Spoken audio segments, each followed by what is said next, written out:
Boleh jadi malam ini Lailatul Qadar.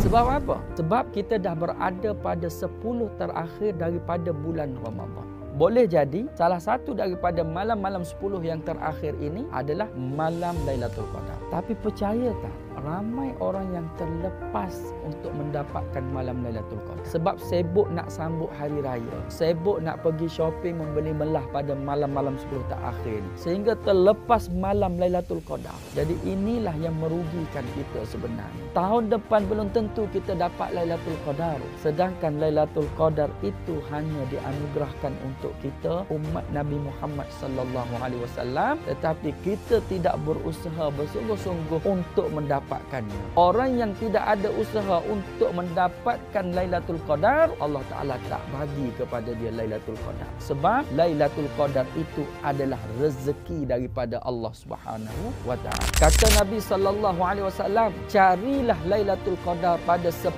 malam terakhir daripada bulan Ramadan. Nabi tak suruh shopping pada bulan ini, tetapi Nabi suruh kita cari Lailatul Qadar. Ini peluang yang Allah bagi kepada kita setiap tahun untuk Allah ampunkan dosa kita, makbulkan segala doa kita, selamatkan kita daripada api neraka dan masukkan kita ke dalam syurga. Jadi jangan sia-siakan. Rebutlah peluang ini betul-betul. Jom bantu saya untuk share banyak-banyak video ni, sampaikan kepada semua rakan-rakan kita, sahabat kita, keluarga kita, supaya mereka rasa berharga 10 yang terakhir daripada Ramadan.